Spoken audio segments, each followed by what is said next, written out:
of and a lot of what he accused Mary of. Janelle, you keep acting like this is my fault. Rules. You did not and give us any rules. Every day. But it wasn't ever good enough for you. This is all I need. You wanted me to kick the boys out. This is all I need, is to not sit here and pretend. There's a moment in Sister Wives that still stings when you watch it back.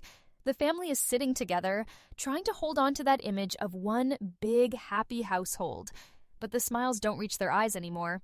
The kids look tired, the wives look drained. And Cody? He's pacing, defensive, ready to point fingers. What began as a promise of unity, faith, and shared motherhood has splintered into something almost unrecognizable. From the very start, Sister Wives wasn't just about one man with 4 wives. It was about a dream. The dream of a giant connected family where every child belonged to every mother and where love was supposed to multiply instead of divide. That was the story TLC sold us, and for a while, many of us believed it. But behind the cameras, there was a different playbook in motion, a hidden set of rules that weren't written down but enforced just the same.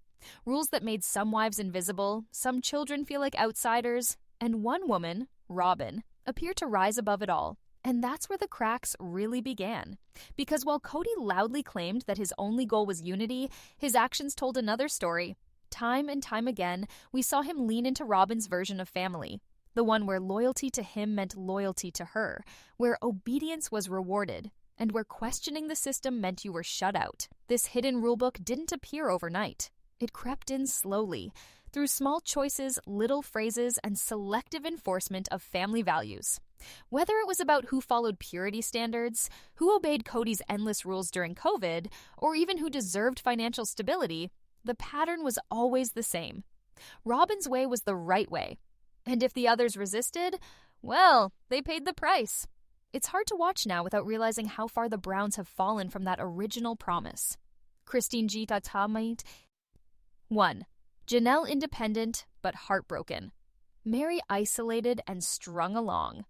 And the children, the real victims in all of this, left to pick sides in a battle they never asked for. The so-called dream of plural marriage that Cody once preached as God's will collapsed under the weight of its own hypocrisy. Hi friends, I'm Sarah, and welcome back to TLC Sister Wives Daily. Today we're diving into the core of what I call Robyn's hidden rulebook, the unspoken system that reshaped the Browns from the inside out, and the way Cody enforced it until there was nothing left of that original dream. If you love digging into the real story behind Sister Wives, make sure you like this video, subscribe, and drop a comment with your thoughts, because we have a lot to uncover together. When Sister Wives first aired, one of the most powerful messages that hooked viewers was the idea of shared motherhood. The Browns wanted the world to see something different, a family where every wife wasn't just a wife, but also a mother to all of the children. All the kids are all of ours, Cody repeated often, as though this one phrase could erase jealousy, smooth over conflict, and convince outsiders that plural marriage worked better than the traditional model. In the early seasons, this idea was presented as the very heart of the Brown family. Christine, Janelle, and Mary leaned into it. They worked together to raise what felt like an army of children. Meals were made in bulk. The older kids looked after the younger ones. It was messy, but there was an undeniable sense of community. Christine in particular carried so much of the daily load, cooking, organizing, and being the one to keep the house and kids running. She even admitted at times that she felt like the basement wife, living in the shadows, but she still showed up every single day for all of the kids, not just her own. Then came Robyn. When Robyn joined the family, she was welcomed with open arms on the surface. She spoke often and emotionally about how grateful she was that her children, Dayton, Aurora, and Brianna, finally had 3 more mothers. She cried in interviews, expressing how much it meant to her that her kids weren't alone anymore. At first, those moments seemed touching. They reinforced the story TLC wanted to tell. This was a family where love really did multiply. But as time went on, the cracks in that illusion became impossible to ignore. Because while Robyn was quick to celebrate the idea that her children had extra mothers, she wasn't nearly as willing to extend that same trust or openness in the other direction. We didn't see her stepping in to shoulder the heavy lifting with Janelle's or Christine's kids. We didn't see her embracing the chaos of raising 13 other children in the same way Christine had embraced hers.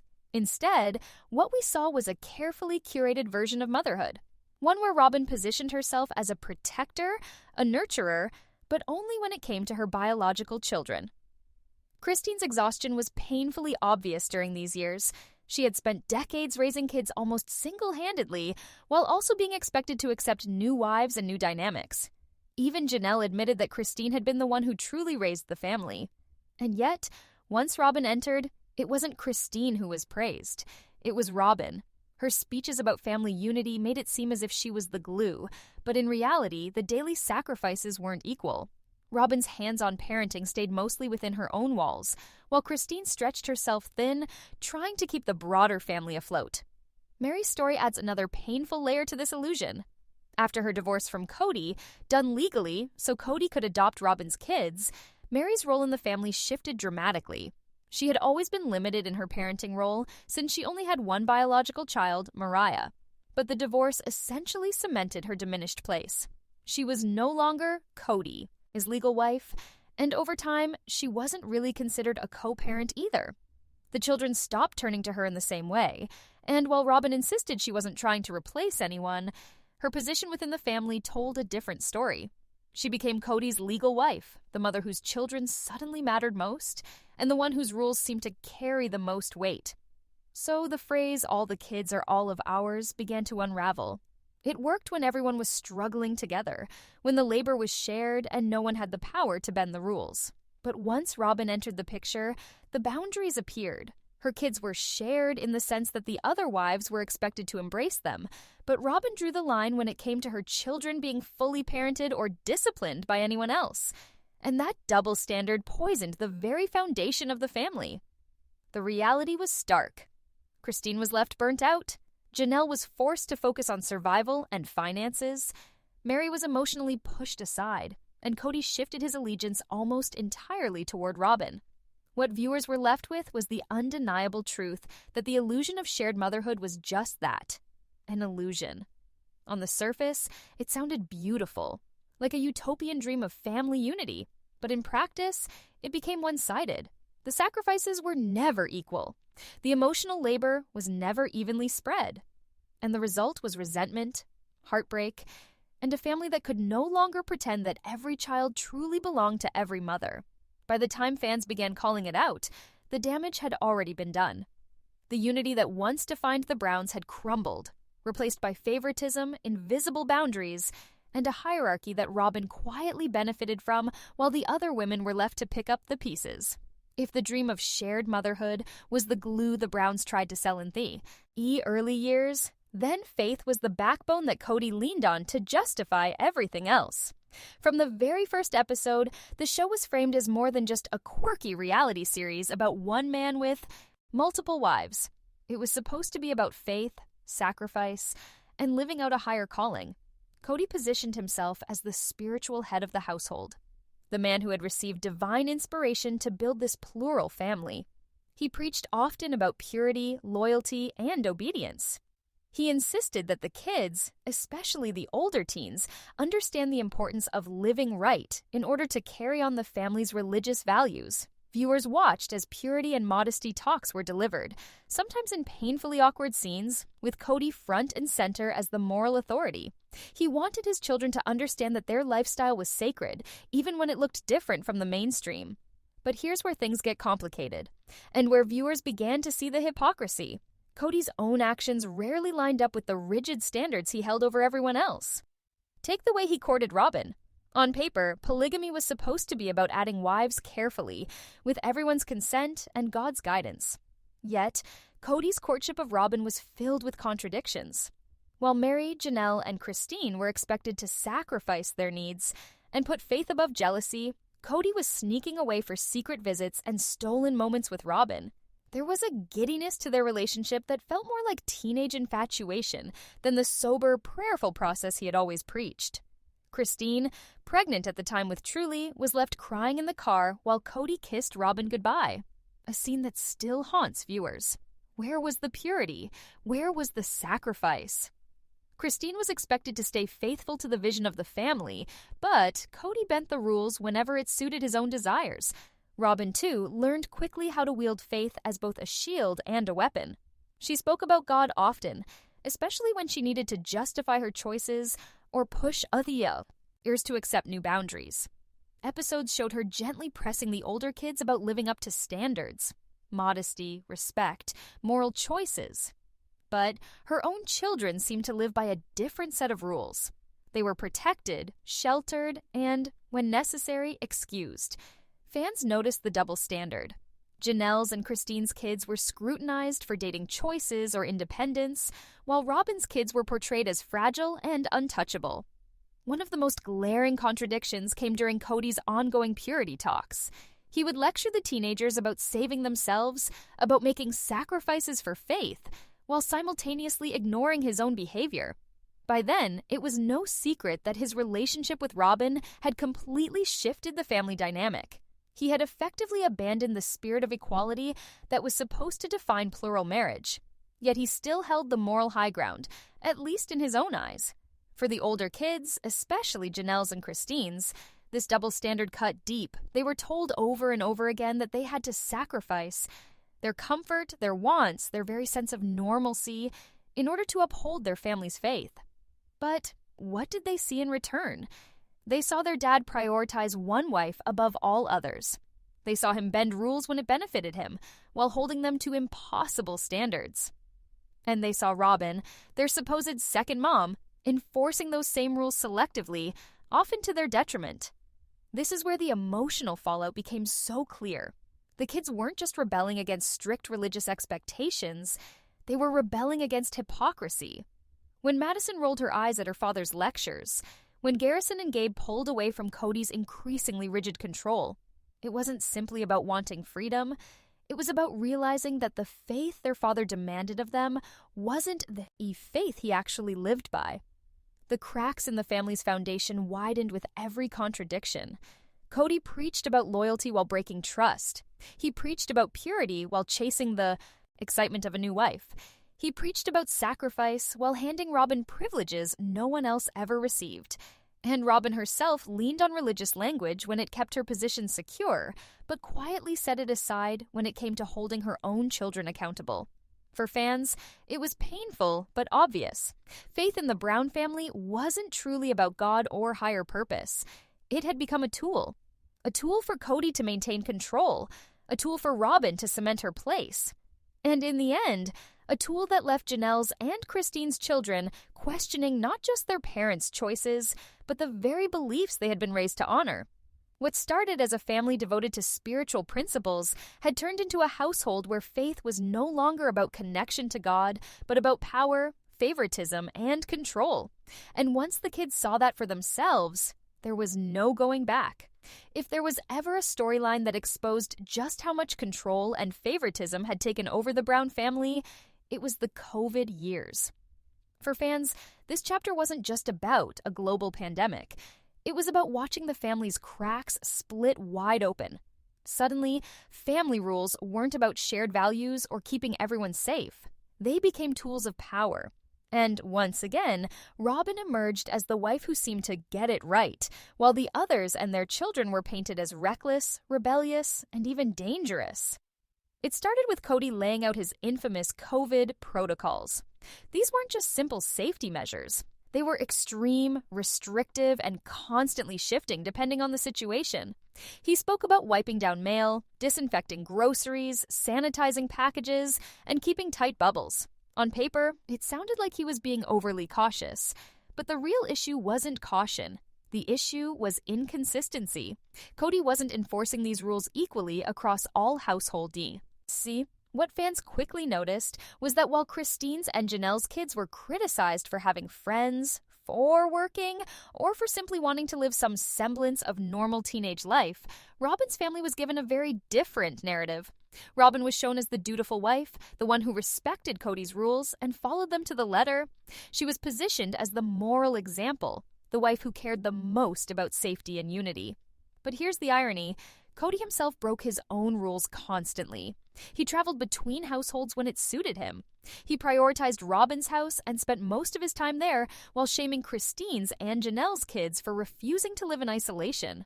The rules weren't actually about health, they were about control. The most heartbreaking part came when Cody weaponized these rules against his own children. Viewers will never forget the conversations with Gabriel and Garrison, Janelle's sons, who were desperate for their father's attention. These were grown kids trying to balance work, school, and personal lives during a global crisis. But to Cody, they were simply rule breakers. He labeled them rebellious, selfish, and unwilling to sacrifice for the family. Meanwhile, he was perfectly comfortable spending nearly all his time at Robyn's house, surrounded by her children, who were painted as obedient and respectful. The double standard was glaring. Garrison and Gabriel were punished with distance. Ariella and Solomon were rewarded with their father's full presence. For Christine's kids, it was no different.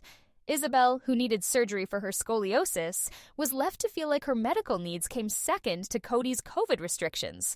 Fans remember the heartbreaking episode when Cody refused to travel with her for her operation, citing his protocols. And yet, those same protocols didn't stop him from continuing to prioritize Robyn's household.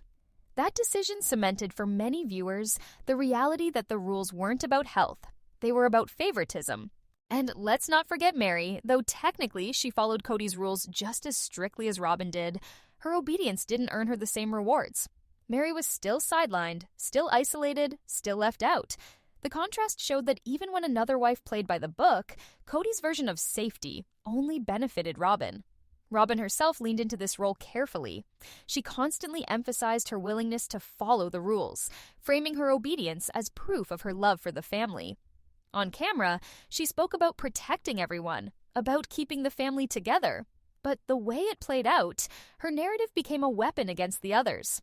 By presenting herself as the dutiful wife, she allowed Cody to cast Christine and Janelle's households as careless, disloyal, and unsafe. The emotional toll on the kids was devastating.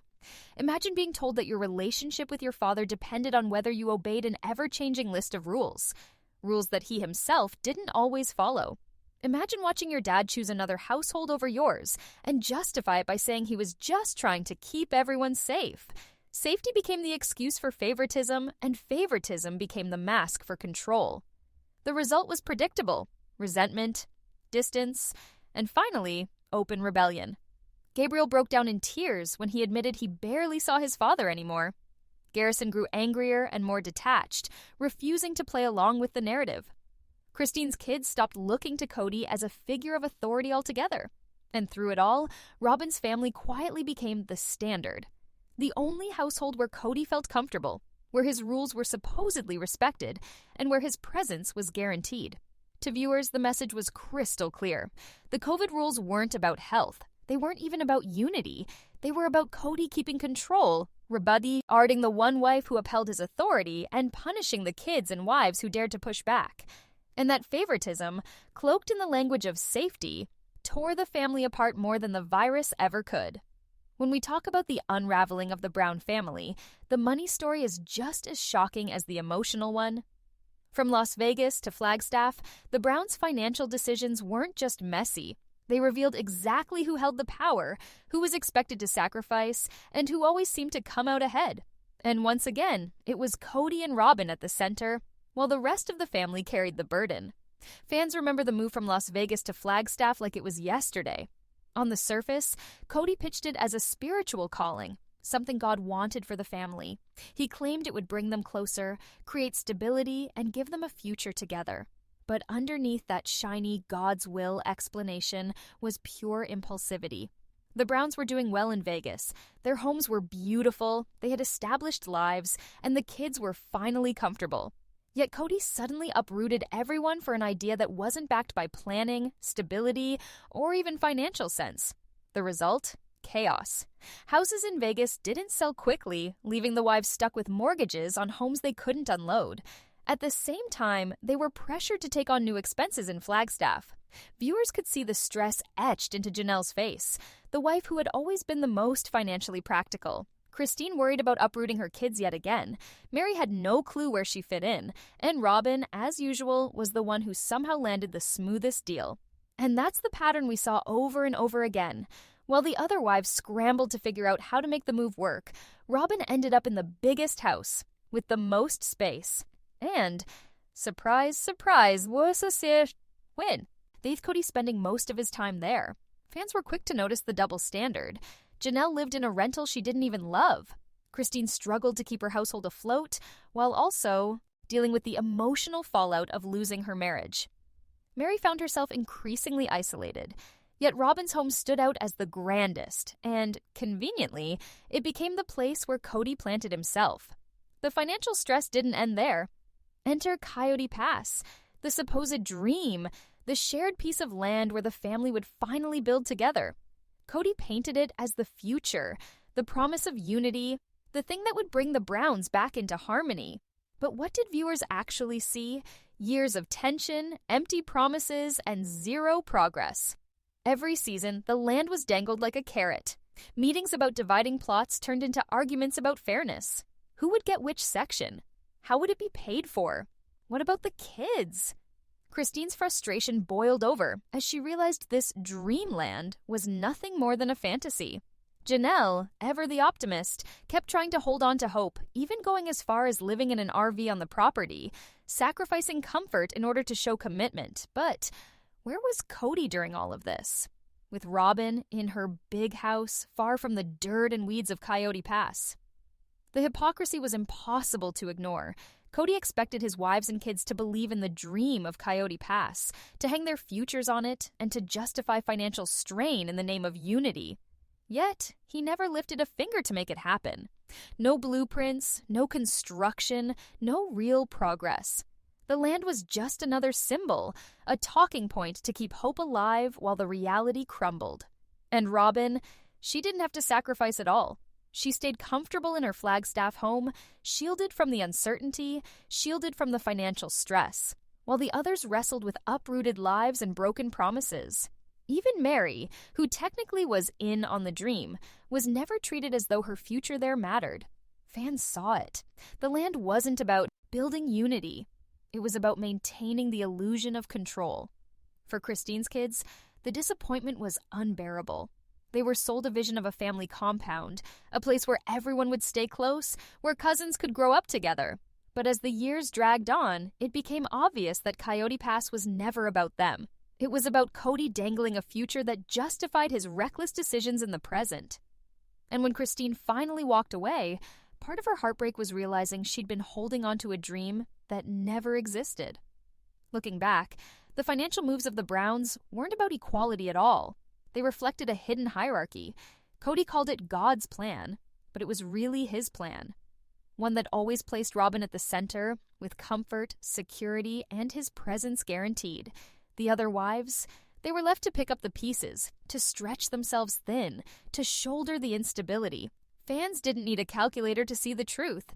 Every dollar, every mortgage, every God's will speech, it all revealed that Robyn wasn't just the spiritual favorite. She was the financial favorite, too. And Coyote Pass, instead of being the dream of unity, became the perfect symbol of broken promises and favoritism that defined the Brown family's collapse. By the time we reach this stage of the story, the cracks in the Brown family aren't just hairline fractures, they're full-blown chasms. The dream that Cody once sold so proudly, the glossy idea of one big happy polygamist family, has completely fallen apart. The illusion can't hold anymore. Christine has left, Janelle is standing her ground, and Mary is more isolated than ever. What's left is a scattered collection of individuals tied together, not by unity, but by heartbreak, betrayal, and favoritism. Christine's decision to leave was the first undeniable sign that the dream had collapsed. For years, she tried to stay cheerful, tried to mask her loneliness, tried to believe that if she worked harder, the family vision could still come true. But fans watched her spirit shrink season after season. We saw her begging for Cody's time, only to be dismissed. We saw her fight for her children to matter, only to be told she was selfish. And when she finally said enough, it wasn't just about her marriage ending. It was about her rejecting the lie that had been sold to her. that this polygamist lifestyle would create joy, balance, and fairness. Instead, it left her children hurt, her self-worth shattered, and her future hanging in the balance. And Christine wasn't alone in that awakening. Janelle, long the quiet and practical one, started showing a new fire. She had tolerated Cody's favoritism for years, convincing herself that stability was worth the sacrifice. But once the COVID rules exposed the blatant inequality, with her kids being punished while Robyn's kids were protected, Janelle drew a line. In front of the cameras, fans saw a woman who refused to let Cody rewrite reality. She challenged him, told him his rules were unfair, and refused to let her children be labeled as the bad ones. That strength, that moment of standing her ground, was proof that the family narrative was crumbling. No more smiling through the pain, no more pretending this was fair. And then there was Mary, the wife who once seemed like the glue, the one who gave up her legal marriage to Cody so he could adopt Robyn's kids, the one who was promised that spiritual marriage would mean just as much. But instead of unity, Mary ended up completely alone. Cody's words on camera were brutal. He admitted there was no marriage there, no relationship, and no effort to repair it. Yet he still expected Mary to sit quietly on the sidelines, holding on to the family dream. Her isolation became impossible to ignore, and fans saw in her story the painful truth, that loyalty in the Brown family only seemed to flow one way. And through all of this, Robyn continued to repeat her favorite line, "I just want the family to be together. I just want unity." But viewers couldn't help but notice that her actions never matched her words. Unity in Robyn's world always seemed to mean Cody should stay here with me and the others should fall in line. She cried on camera about wanting the family quilt to be whole again, about wanting the big picture of polygamy to work. But when push came to shove, she never reached out to mend the wounds with Christine. She never stood up for Janelle's kids. She never fought for Mary to be treated with respect. Instead, unity became a performance, a script she repeated while benefiting from the collapse around her. Even TLC leaned into the symbolism. Remember the family quilt? That giant patchwork blanket was supposed to represent each wife, each child, stitched together into one story.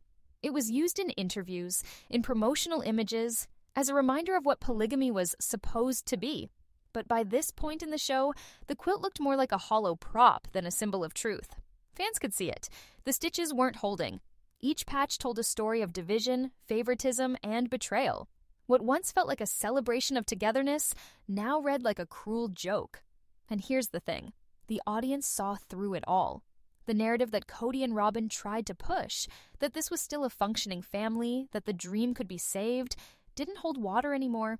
Viewers had watched Christine walk away with her dignity, refusing to accept crumbs. They'd seen Janelle demand fairness, her voice finally rising after years of silence.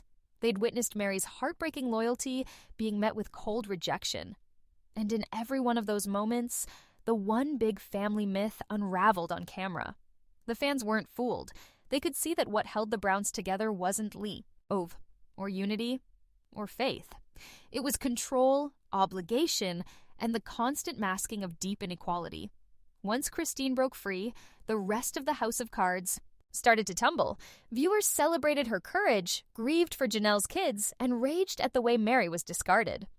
The fall of the one big family narrative wasn't just a storyline for television.